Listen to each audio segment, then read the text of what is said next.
All right, guys, welcome back to Everything Cultural Podcast. Today, me and Nick are with our preview and prediction for the Fenway Bowl between UConn and North Carolina. 2.5-point favorites are the Tar Heels. 52.5 is the total. Early kick, 11 a.m. On the 28th Saturday from Fenway Park in Boston, Massachusetts. Getting things started with the UConn offense on the Tar Heel defense. UConn's been really good this year on this side of the ball, over 32 points per game. Joe Fanano has been a very good quarterback for them. Him and Nick Evers went back and forth for a little bit. They finally settled on him. 18 touchdowns, 4 picks. He's got 1 rushing TD as well. Only completing 57%, 164 yards per game through the air. But this has been a pretty good quarterback for the most part in his game. Has been pretty effective. I like what he's been able to accomplish. The passing attack at State brings some stability to the offense. Skylar Bell, this is a very talented pass catcher. He was pretty good at Wisconsin. Comes over to UConn. 783 yards and 4 touchdowns. He is in the portal, but he should be playing in this contest. TJ Sheffield, another guy that they added from the Power 4 group from Purdue, also coming from the Big Ten. He's got 474 yards and 3 scores. So these are two pretty good receivers. They've say top-notch competition before. Josiah Gathings as well, third on the team with 285 yards.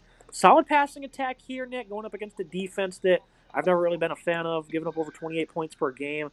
232 through the air, 17 touchdowns. They've snagged 9 interceptions. Do you think this is a good opportunity for UConn to throw the ball, or they're going to have to run it, which is really the MO for their offense? This is an opportunity for them, I think, to have success throwing the ball and also running the ball. This is an offense I think is really solid in both ways, and they're a very well-rounded unit. They're solid on the ground, about 200 yards per game passing, and about 200 yards per game rushing. So, I mean, that's really good numbers, however you want to slice it up. I think quarterback Fanano is really solid for this team, 56% comp rate, 1,400 yards passing, nearly 1,500 yards passing, 18 touchdowns, 4 picks. Good numbers there. I like what I've seen. Skylar Bell most likely playing in this game, 783, 16.7, and 4 scores for him, while TJ Sheffield and Josiah Gatlings are both solid teams. Sheffield 474 and 3 scores. Gatlings 285 and 3 scores. Lewis Hassan, the tight end's been solid as well, 230 and 4 scores for him. I like what I've seen out of this offense. Cameron Edwards has been really good on the ground. Darrell Robinson's been really good on the ground as well for this UConn offense. 700 plus rushing yards for both backs. 7 touchdowns for Edwards, 8 for Robinson. Great numbers, right? This is an offense that's been solid this year. I've been really happy with this UConn offense being able to do. 32.3 points per game is a really impressive number, plus a third back that's got over 500 yards as well in Jaden Brown. So really good numbers across the board, and it is a very strong unit. This defense has been weak for UNC. It's been a bit of their MO the last couple of years, just weak defenses. Giving up, over 28 points per game is not great. There are some solid assets on this team, and they're good against the run. 57th in the nation is not a bad number. 152 yards per game given up is not bad. Power Eccles is a really good linebacker, leading the way for this team. 76 total tackles, a pick for him, and 6 pass breakups. While Octavius Lane's a good piece in the secondary. 79 total tackles, 5 tackles for loss, 2 pass breakups. Some other pieces are solid in this defense, but I like this matchup advantage for this UConn team here. This offense, I think, is really solid, and they have a good opportunity to run the ball effectively here. Yeah, Darrell Robinson, the number 2 runner. He's in the portal, signed with Auburn. I think he'll be playing. If not, Mel Brown, who has 577 yards, is the number 3 running back, will step up. Not much fall off there.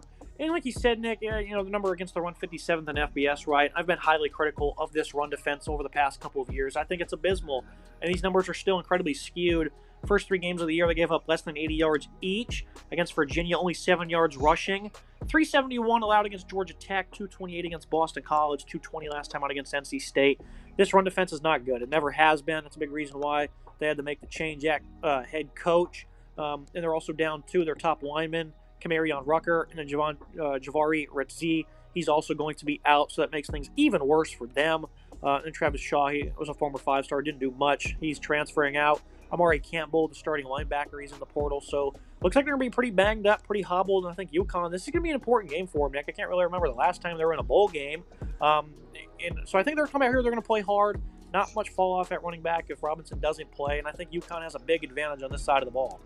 This is a UConn offense I think does have a big advantage. The last time they played in the bowl game was in 2022 where they lost the Myrtle Beach Bowl. They had a tough time out of that one against Marshall, but prior to that it was 2015. So it had been a long time. Jim Mora has really turned this program around with a 6-7 campaign and now an 8-4 campaign. So things are heading in the right direction for UConn. This game means a lot for them. Certainly they'll have a lot of fan support up there at historic Fenway Park, not too far from Stores. I think it's only about an hour and a half, so it's not that far at all. I've done the drive several times myself, being from the Northeast and attending the Fenway Bowl last year. I won't be able to make it up there this year, sadly, but this is a good matchup. I think this is a good UConn offense that has an an opportunity to put some points on the board here. And I move to the other side of the ball. UNC's offense, Amari Hampton, he'll be opting out of this game. That's a major amount of production that's not going to be available for this offense. 1,600 plus yards, 15 scores. He's a workhorse as well. Devon Gase, he'll be the top running back, it looks like. Jacoby Criswell at quarterback. He's going to, probably see a lot of attempts on the ground. He's had a solid year as a quarterback. I felt this should have been the guy they rolled out week 1, and I'm glad that he was able to finally get on the field. He's had a solid year, 15 touchdowns, about 223 yards per game through the air, 6 interceptions. He's protected the ball well, hasn't been all that efficient. I think he's doing a pretty solid job in this offense, though. The offensive line, kind of a mid-level unit. They're also going to be, it looks like, without potentially Willie Lampkin at right guard, so that's something to monitor there as an opt-out. Overall, it's a solid offensive line. Nothing too great. At center, they do have a nice player in Austin Blasky. I like what he's been able to accomplish this year. I like the supporting cast, though, overall. J.J. Jones, John Copenhaver, Kobe Paysour, and then Nate McCollum. I think he's healthy now. They are down again Hampton and Bryson Nesbitt, so it's not full hands on deck. This is a pretty good supporting cast overall.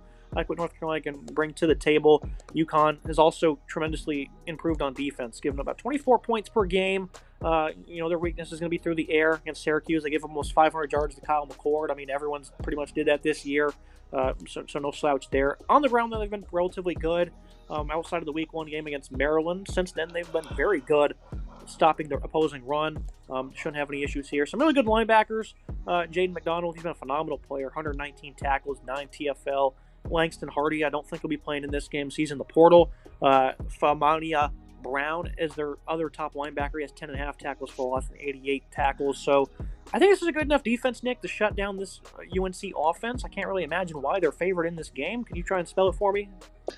Doesn't make a whole lot of sense to me at all, right? I'm struggling to understand what the books see that I don't, or that you and I don't see in this matchup. This is an offense that looks to be pretty battered for UNC. Criswell is a great player, having a solid season. I'm glad they gave him the keys. Obviously, Max Johnson's unfortunate injury sort of set that up, but I didn't think Johnson was the right starter to begin with. Like you, I agree with that. 24 yards passing, 15 touchdowns, 6 picks. Sure, the interceptions were not great, and you could probably got a little more touchdowns out of him, but overall wasn't that bad. He's also a decent asset on the ground. At times for this team, has 3 rush touchdowns in the red zone. Him and Devon Gase have to run the ball here. Gase 315, 5.1, and 4 touchdowns for him.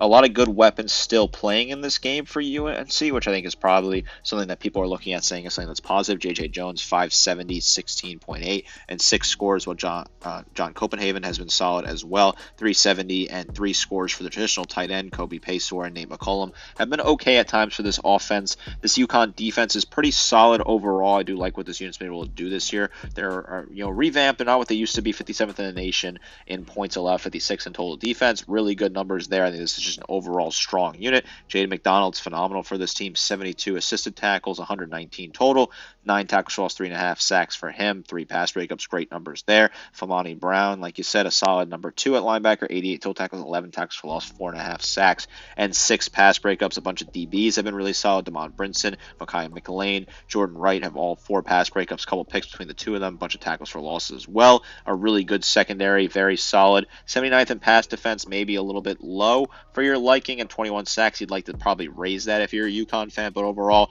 you got to be happy with what Jim Moore has been able to do with this defense. And I like the matchup here for against a battered and banged up UNC offense. I think UConn faces pretty well here. The final thoughts in the prediction. I think UConn's a great underdog in this spot, Nick. 2.5 point line, currently what it's at, plus 120 on the money line. I think that's a great bet. It just seems like, it's pretty evident they have more people available. I think there's a better matchup opportunity for them as well. UConn should be able to run the ball very well in this game. They have talented playmakers that can, make plays as pass catchers. This offense has really gotten into much better sync as the seasons went on. They have nice balance. UNC, their defense, I just don't think it's any good. It never has been any good. I think it's always kind of been overrated, and I think now that they're missing a couple of their top guys up front, that's going to come full circle for them. So I think UConn, they're going to have a pretty good advantage here on the offensive side of the ball. UNC, on the other hand, I think Criswell and his pass catchers can probably make this a game, but not having Amari and Hampton is probably going to be major for them because, he really is just the heart and soul of this offense. So for them to be favored, I don't really understand why. Maybe it's some ACC bias, and as we've learned, this conference is abysmal, Nick. They're 0-4 right now in bowls. Can't beat anybody. A lot of poor coaching. A lot of players just making dumb, silly errors. Why would UNC be any different? gave up 70 points in the game earlier to a group of five schools. So UNC will join the fold, Nick. The ACC graveyard continues in Boston. It does continue in Boston. It's a shame not making it to this game this year. Last year, I was invited out to do some media work by the Fenway Bowl. I had a really good day up there. A lot of fun for that matchup. I received a similar invitation this year, but work commitments for my other job, prior commitments, made it that I won't be able to swing it this year. Disappointing, because I was really looking forward to this matchup. Just didn't quite work out for me, but it's a game I'll be watching on TV. This is a great matchup. I think this UConn team is heading the right direction. They're playing good football. I mean, 8 wins for UConn team is a really impressive number. They seem to have finally dug themselves out of the bottom of college football. UMass hoping to do the same in the future, maybe, as they make a transition up there in Amherst, the two rivals. I like what UConn's able to do, though. This team's been playing good football. They're a fun offense, a really good defense. UNC, I'm excited for the Bill Belichick era. I think it'll be very interesting. You and I have discussed this at length on our own, and we'll certainly do some episodes about it in the offseason discussing it, but he will not be coaching this game, and this is UConn, or UNC, that is, getting one last game before Bill Belichick's going to Freddie Kitchens is going to be coaching this game. I just don't think they have the talent on offense right now or the weapons to get the job done. In the defense, I think it's a little shaky. A defense that's just not been good at all this year. Like you said, gave up 70 points. I believe it was JMU was the group of 5 team to get up 70 points to. Not a good look, not a good number at all. Mac Brown kind of had this program in neutral, not doing anything at all, and he ends up out the door, and in comes Bill Belichick in one of the oddest swings of all time. This game being played in the Boston area, Fenway, a stadium with a lot of championships, Boston, a city with a lot of championships, Bill Belichick with a lot of championships. A lot of UNC fans are hoping that he can bring that championship caliber to Chapel Hill. Only time will tell, but for now, I'm going to give UConn the opportunity to pick up a trophy and win the Fenway Bowl. Yeah, I think this will be a good game altogether, though, even though I think UNC is not that great. I don't think they're just going to get completely walked over by any means. Should be competitive for the most part. That's it for today's game episode. Make sure you like, comment, subscribe. See you next time.